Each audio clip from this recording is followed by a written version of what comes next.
Jadi kalau zikir itu sudah kuat dalam diri kita, ya sudah menghadirkan esensi zikir dalam diri kita, yang dilihat semuanya itu semua anugerah Allah Subhanahu wa taala. Jadi saat dia gembira itu dia bersyukur, dan saat dia sedang mengalami duka dia bersabar. Semua sama sebagai ibadah. Semakin kenal, semakin dekat, semakin mudah. Kadang belum minta sudah diberi. Ada yang orang belum berucap, Allah sudah berikan. Sehingga ketika menghadapi masalah yang sama ringan, bukan gak punya masalah, akan dihadapi, diringankan oleh Allah. Masalah yang sama, ini sampai ribut, ada argumentasi. Orang ini cuma senyum selesai. Kenalkan kepada Allah, nanti biarkan janji yang disampaikan oleh lisan Rasulullah itu terjadi. Pengen level tertinggi itu butuh perjuangan. Latihan dulu, kan?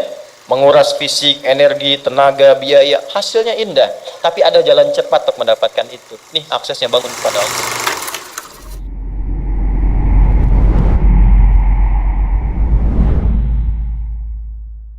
Nih Pak, indahnya begini Pak. Maaf ya. Lihat istri itu, ingat Allah. Lihat anak, ingat Allah.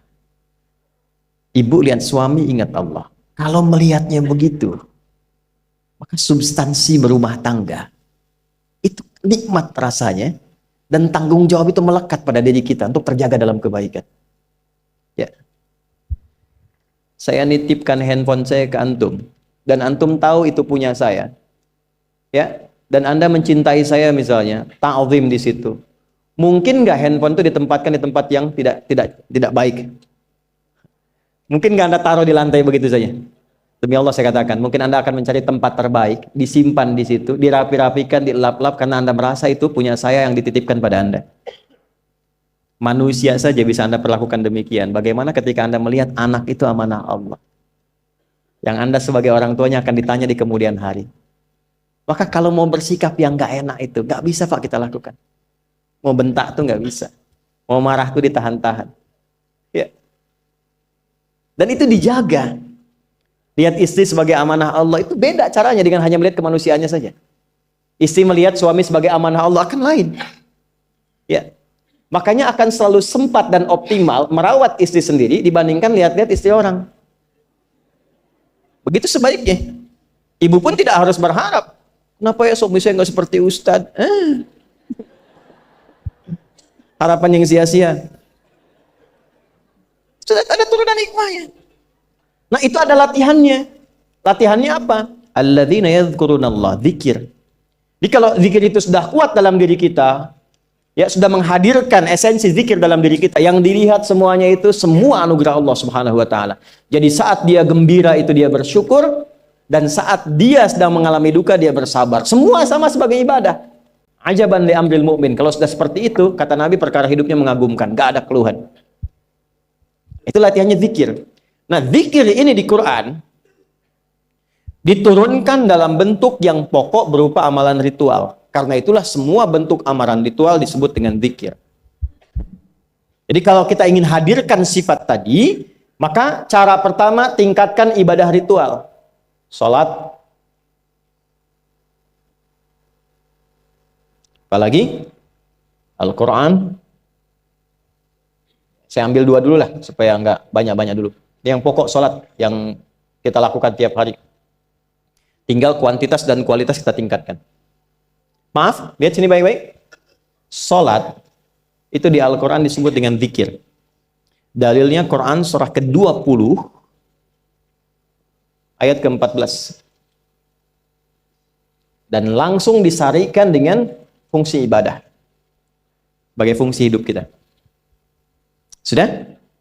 Perhatikan baik-baik. Innani anallah la ilaha illa ana fa'budni wa aqimis salata lidzikri. Itu dalilnya. Sayalah Allah, kata Allah. La ilaha illa ana, tidak ada Tuhan yang layak dipertuhankan dan layak disembah kecuali saya, Allah. Allah. Bagaimana kenal Allah sebagai Tuhan? Ya, yang layak disembah, yang harus dipertuhankan, kenalnya bagaimana? Mendekatnya bagaimana? Fa'budni, sembah saya supaya kamu kenal saya, dekat dengan saya, tahu saya.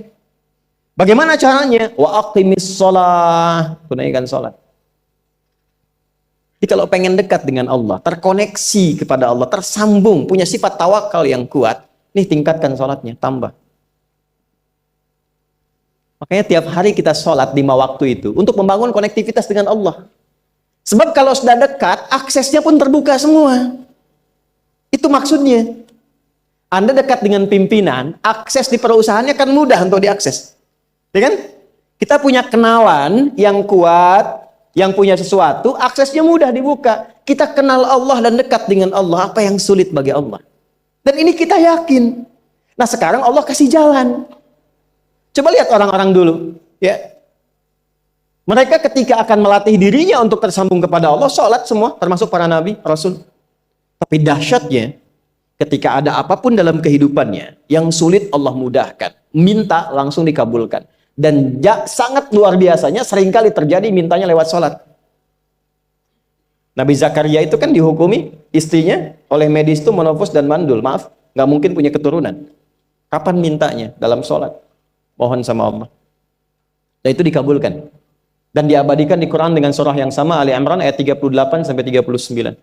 Hunalika da'a Zakaria rabbah qala rabbi habli min ladunka dzurriyyatan thayyibah innaka sami'ud du'a. Ya Allah, mereka mengatakan aku nggak mungkin punya keturunan. Mereka mengatakan istriku punya keterbatasan. Maka aku memohon kepadamu yang tidak punya batas dalam pemberian. Engkau yang maha mendengar. Kalau kepada yang maha mendengar doa saya tidak dikabulkan, mohon tunjukkan kepadaku lewat sholat ini ya Allah, dengan cara apa lagi dan kepada siapa aku mesti memohon. Itu nggak nunggu lama, permohonan selesai, turun jawaban ayat 39-nya. Fanadatul malaikatu wa huwa qa'imun yusalli fil mihrab.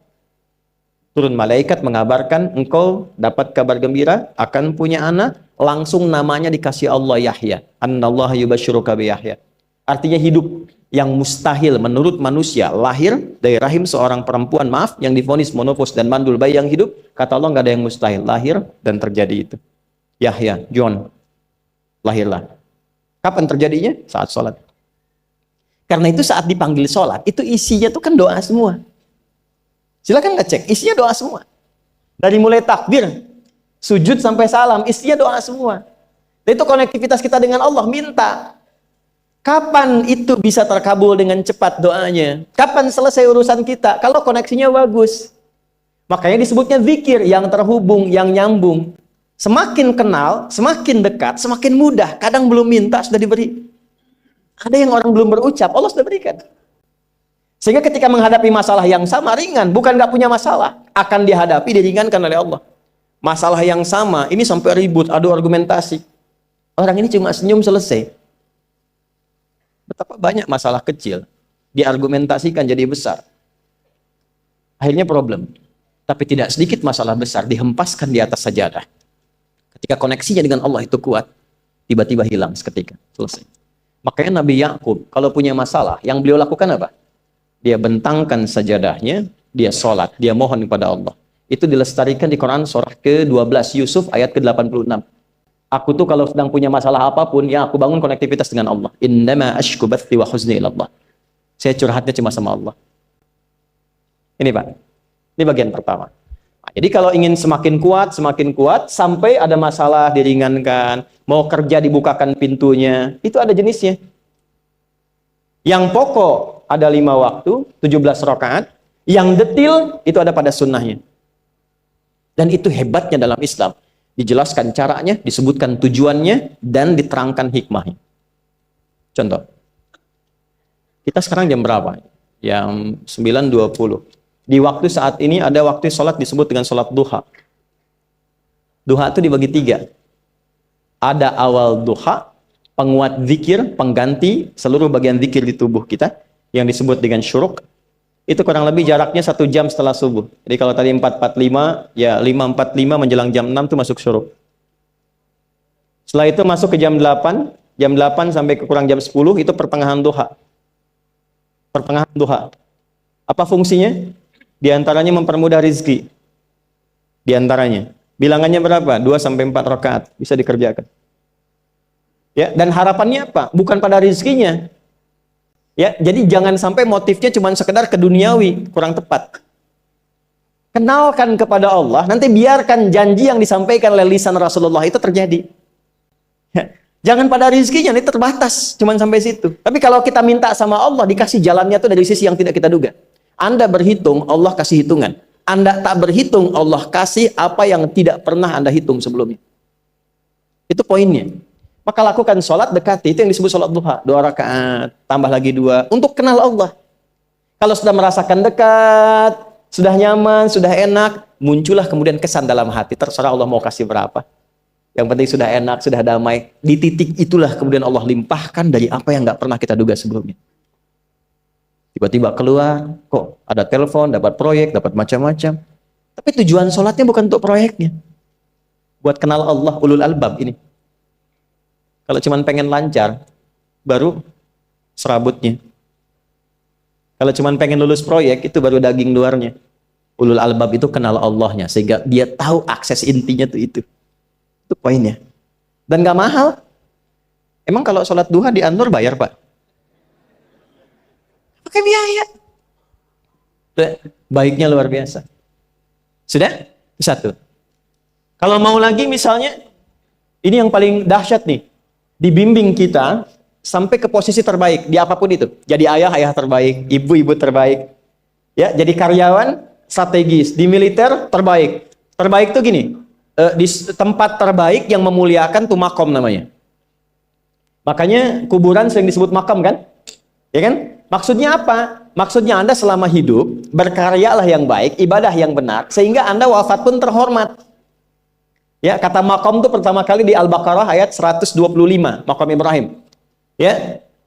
Ketika Allah sampaikan dalam Al-Qur'an, didapatkan di situ maqam Ibrahim, wa idz ja'alna al-baita mathabatan lin-nasi wa amna wattakhidhu min maqami Ibrahim. Makanya kalau kita tawaf itu dari mulai Hajar Aswad kan sampingnya dekat sekitar 5 meter ada maqam Ibrahim kan? Itu tapak kaki pertama beliau meninggikan pondasi Ka'bah dan di situ diabadikan kemuliaannya sampai beliau wafat. Dikenal sampai sekarang. Ya, setelah sekian abad. Jadi kalau kita ingin terhormat dan masih dikenang sampai kapanpun itu maqam namanya. Tapi ada cara yang lebih hebat. Anda di posisi itu, lawan pun mengakui memang Anda yang pantas ada di situ. Itu namanya maqam mahmuda. Maqam mahmuda. Siapa yang bikin urutan 100 tokoh paling berpengaruh di dunia? Siapa? Saya tanya, yang nulis siapa namanya? 100.000? 200.000? Dia mencari langsung di Google tuh. Lambat mas, waktu habis. Michael Chart. Dia yang nulis, maaf ya. Urutan pertamanya siapa? Muhammad SAW. Yang nulis itu muslim atau bukan? Kok bisa tergerak hatinya untuk menempatkan seorang nabi muslim di tempat pertama? Saya tanya begini, kenal Abu Jahal nggak? Ya Allah. Makin siang nih, nggak fokus nih. Saya kira cuma di Bengkali saja yang kenal Abu Jahal, sini kenal juga. Baik, Abu Jahal itu, apakah orang ini tidak kenal Nabi? Kenal. Orang ini tahu, kalau saya sebut orang ini berarti kurang bagus ya. Kalau saya sebut beliau berarti baik ya. Abu Bakar saya sebut beliau, Abu Jahal orang ini. Maksudnya Abu Jahal. Apakah orang ini tidak tahu kalau Nabi itu mulia? Nabi unggul. Nabi hebat kan? Jadi mengakui sebetulnya Nabi unggul. Dan gulat dengan Nabi itu dalam olahraga kalah. Dia tahu Nabi itu kuat. Ya. Di dalam cinta juga tahu Nabi paling unggul. Abu Jahal melamar Sayyidah Khadijah ditolak, Nabi nggak lamar, Sayyidah Khadijah minta dilamarin. Ya. Dari sejak itulah dia nggak mau tahu semua yang dari Nabi, pokoknya semua harus jelek. Walaupun dia tahu itu baik. Nggak kenal, sampai nggak menanamkan pada dirinya nggak ingin kenal kebaikan Nabi. Nggak ingin kenal pada sesuatu, itu jahlun namanya. Jadi kalau ada mbahnya yang paling bodoh, yang nggak pengen tahu, itu Abu Jahal namanya. Maka sejak saat itu orang ini disebut dengan Abu Jahal. Tapi Abu Jahal pun itu meyakini kebenaran, kekuatan Nabi, cuman karena iri saja. Gitu. Tapi dia nggak bisa nolak. Menilai seseorang di tempat terbaik yang kita nggak bisa nolak dan mengakui memang dia orang yang terbaik, itu namanya maqam mahmuda. Tahukah Anda, jalan untuk mencapai maqam mahmudah itu nggak akan mungkin kita dapatkan kecuali mendekati yang punya semua maqam, yaitu Allah Subhanahu wa taala. Dan jalannya lewat sholat. Itu lewat sholat. Tapi karena ini levelnya istimewa, tingkat tertinggi, ya prajurit pengen jadi komandan terhebat yang diakui, nggak ada orang nyoal. Di kepolisian pengen jadi pimpinan yang baik dan semua mengakui sehingga nggak ada yang nyoal. Di perusahaan pengen jadi pimpinan yang ideal, ya semua mengakui, nggak ada yang nolak. Itu maqam mahmudah. Jalannya apa? Ternyata nggak pakai uang, nggak pakai koneksi-koneksi yang tidak jelas. Koneksinya dibangun dengan Allah sehingga Allah melembutkan hati semua orang itu untuk menetapkan dia yang terbaik. Sholat. Karena levelnya tinggi, dinaikkan dari sekedar sholat fardu. Ditempatkan di waktu yang tidak biasa. Butuh pengorbanan, butuh perjuangan. Namanya tahajud. Turunlah Quran surah ke-17 ayat 79 sampai 81 itu. Quran surah 17 ayat 79 sampai 81. Ini poinnya. Wa minal laili fatahajjad bihi nafilatan laka asa ayyab'athaka rabbuka maqamam. Ini kan terjadi keanehan kan, ironinya. Anda pengen sukses, pengen tertinggi, Anda tahu Allah penentunya, Anda tahu Allah yang punya rizki, Allah punya kekuasaan, tapi Anda nggak mendekati Allah. Terus yang dipakai cara-cara salah, kenapa harus korupsi? Kenapa harus nyogok? Kalau SK-nya nggak Allah tetapkan, nggak akan turun juga. Dan sudah hukum, kalau ayah berbuat maksiat, itu anak istri pasti kena. Itu udah hukum. Makanya saya mohon deh, ya para ayah itu kalau mencari nafkah, cari yang benar. Kasihan anak Anda yang di SD. Harus berhenti sekolah. Maaf, bukan anak Anda, maksudnya anak orang lah. Kenapa harus korupsi? Maka ketika ada tawaran sogokan yang nggak bagus, tuh yang dibayangkan tuh itu bukan cuma proyek jalan dapat uang banyak, tuh anak-anak tuh bahaya. Ke sekolah disebut anak koruptor, sedih. Istri nggak sanggup keluar belanja. Tuh pikirkan, itu sudah hukum. Sudah hukum. Anak juga begitu. Kalau mau berperilaku, ingat orang tua. Sebab ketika tidak baik, orang tua pasti kena. Anak di sekolah berantem, yang dipanggil siapa? Orang tuanya. Itu selalu terikat. Di rumah tangga itu selalu begitu. Karena nafas itu terikat. Semua saling mengikat. Babnya itu jelas. Nah, balik ke sini. Kalau ingin tingkat yang tertinggi, dekati pemiliknya Allah. Ini. Makanya tuh harus punya itu. Itu ringan kalau sudah punya itu tuh Allah. Saya punya Allah. Kita mau apa? Takut hidup. Nabi ditodong pakai pedang. Siapa yang menyelamatkan Muhammad sekarang? Ringan Nabi jawab, Allah. Jatuh pedang. Dibalik, kamu siapa yang menyelamatkan kamu? Bingung. Dan punya Allah itu luar biasa. Nah, ini yang harus tanamkan pada jiwa. Punya Allah sebagai Tuhan. Kalau sudah dekat, kenal, baik dengan itu, akses mudah semua. Dan yang paling indah itu apa? Menerima apa yang Allah tetapkan. Hari ini nggak dapat, alhamdulillah. Saya masih dikasih jalan. Alhamdulillah, besok belum dapat. Ada akumulasi, paham. Paham. Nah, itu nggak mungkin bisa dapat rasa itu. Salah satunya, ikhtiarnya apa? Nih, tahajud. Dan hebatnya kenapa sholatnya disebut tahajud? Tidak disebut sholat hajat. Ada hajat, ada tahajud, beda. Hajatun, hajada, hajadun, ada tahajjada ya tahajud, tahajud. Beda. Tahajud, di situ aja. Ini sengaja nggak saya hapus nih. Mana staf saya? Oh. Foto nih ya. Saya hafal insya Allah. Tahajud. Asalnya dari kata hajada. Begini. Ha, jim, dal. Ditambah ta di depannya. Lalu ada tasydid sebelum akhirnya. Nih. Ini akarnya 3 huruf. Ha, jim, dal. Hajada itu asalnya bangun dari tidur malam. Tidur dulu, lalu bangun setelah itu. Itu hajada. Pelan-pelan. Paham sampai sini? Kita teruskan. Kalau kita ingin berusaha untuk bangun, mengoptimalkan diri untuk bangun, maka tambahkan tak di depannya. berusaha untuk mendapatkan atau mencapai sesuatu. Kalau yang kita akan lakukan itu tidak mudah, nggak gampang bangunnya, sehingga butuh rencana, butuh persiapan, ya kan?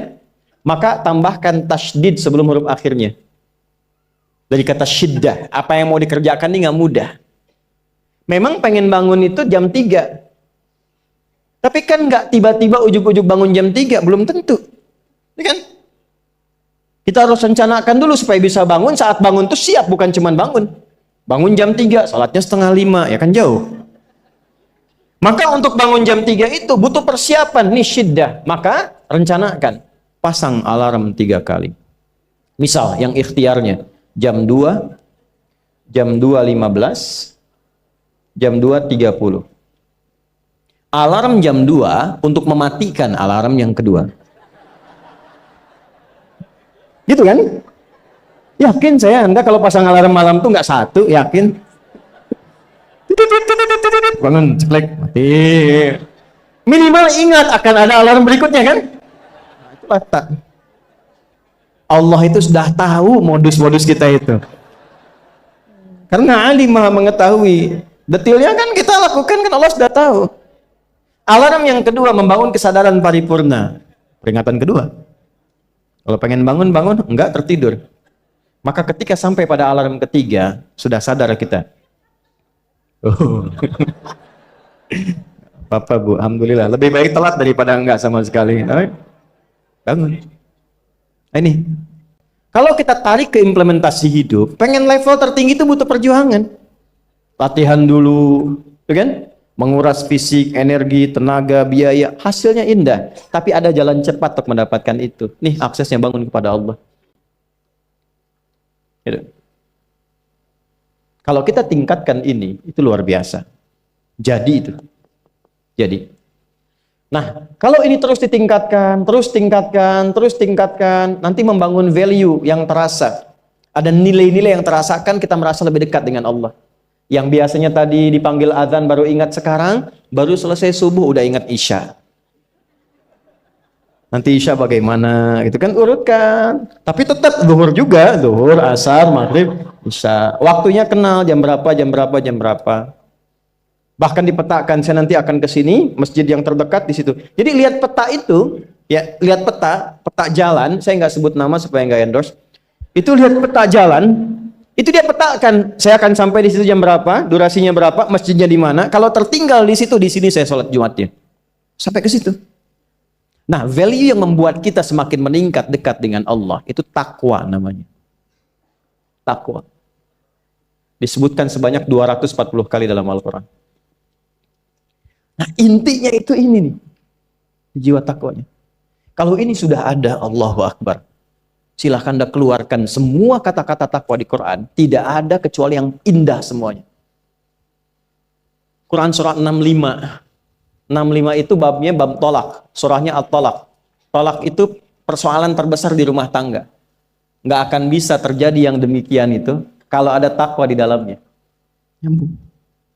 Kalaupun mesti terjadi, itu spirit takwa mengarahkan pada yang terbaik. Makanya di ayat kedua di ujungnya, sampai ke ayat 3, apa yang terjadi? Di rumah tangga itu kan cuma 2 babnya. Satu masalah dari komunikasi, yang kedua materi. Perhatikan. Wa may yattaqillaha yaj'al lahu makhraja wa yarzuqhu min haitsu la. Siapapun yang mampu meningkatkan takwanya kepada Allah. Pakai man tuh, setiap personnya. Suami, istri, ayah, ibu, anak, satu keluarga mencoba meningkatkan takwa. Dia tahajud, bangun semua ingatkan. Bangun semua tahajud, salat duha, yuk ingatkan dimanapun. Alhamdulillah. Apa yang terjadi ketika dilakukan? Apa jawab Allah? Yaj'al lahu makhraja. Enggak pakai alif lam, makhraja. Masalah apapun yang engkau alami. Suami berangkat ada masalah. Ada masalah umum yang semua orang mengalami itu. Tapi yang ini enggak. Kena macet, ada macet, dia mau berangkat, tiba-tiba diarahkan, jangan lewat situ Pak, macet, Bapak kesini aja. Ya. Pak ikut kami saja Pak, tiba-tiba patwal datang, ayo ikut. Ya, itu bisa terjadi. Wa yarzuqhu min haitsu la yahtasib, bahkan rezekinya pun itu datang dari sisi yang nggak diduga. Nggak nyangka ya, emang nggak disangka-sangka datangnya. Ya, habis sholat, tiba-tiba telepon masuk, belum selesai proyek, ini ada permintaan itu. Beda istidraj dengan takwa itu lain. Kalau istidraj itu bertambah tapi lupa Allah. Hati-hati. Proyek nambah, sholat lupa. Hati-hati. Hati-hati ya. Pekerjaan menambah, omset nambah, tapi nggak pernah bisa ngaji. Nggak pernah mampu sholat. Hati-hati itu. Dan paling bahaya kalau itu nambah terus sehingga membuat lupa semua ibadah. Itu istidraj namanya. Istidraj. Ancamannya akhirat tuh, hati-hati. Segera ingat, segera ingat. Tapi kalau semakin nambah, semakin ingat Allah, itu anugerah. Karena Allah telah menilai hamba ini paham menjalani kehidupan, sehingga dia ngerti. Makanya Utsman, Abdurrahman bin Auf, setelah masuk Islam, hartanya makin nambah. Karena kenapa? Karena telah dinilai layak mengelola harta, paham cara mengelolanya. Dapat segini, alokasikan ke sini. Dapat segini, alokasikan ke sini. Pak, di mana logikanya? Ada 600 truk hasil usaha. Bapak punya 600 perusahaan. Satu perusahaannya itu bergerak di bidang misalnya logam mulia. Ya, ada emas, ada berlian, ada macam-macam dan sebagainya. Satu kali Anda berhasil mendapatkan kurang lebih 600 truk logam mulia di dalamnya. Mau datang kemudian ke tempat Anda di jalan. Tiba apa yang terjadi? Ada komen tetangga kepada Anda. Misal, komennya nggak langsung, cuma ke teman tetangga Anda dengar. Waduh, Pak Asep hisabnya luar biasa kayaknya ya. Hisabnya, bukan berliannya. Hisabnya luar biasa, terus nyampe di telinga Anda. Kira-kira ketika mendengar itu respon Anda apa? 100.000? Bingung kan? Bingung. Lihat Abdurrahman bin Auf, jazakallahu khair. Datang 600 kafilah pakai unta. Isinya semua emas, berlian, perak, macam-macam. Heboh Madinah, bum bum bum bum bum bum bum. Tiba-tiba Sayyidah Aisyah komen radhiyallahu taala anha. Beliau kan yang terdekat dengan Nabi, satu istri Nabi SAW. Jadi kalau sudah ring satu Nabi, ada yang komen, kita tuh cuma 3 sikapnya. Like, share, and subscribe. Gak usah ikut komen lagi. Sukai, share, subscribe. Ikuti jalannya. Apa komennya? Secara singkat, kama qalat. Aku pernah mendengar Nabi SAW mengatakan, Abdurrahman bin Auf itu agak lambat hisabnya. Ya, selamat-lambatnya cepat juga dibanding kita kan? Ya? Maksudnya apa? Ingin menggambarkan betapa banyak kekayaannya. Scan, checklist, semua. Ketika mendengar komen itu, apa kata Abdurrahman bin Auf? Saya jadikan semua yang baru datang itu saya sedekahkan semua untuk orang Madinah. Supaya mempercepat hisabnya itu. Saya sedekahkan semua.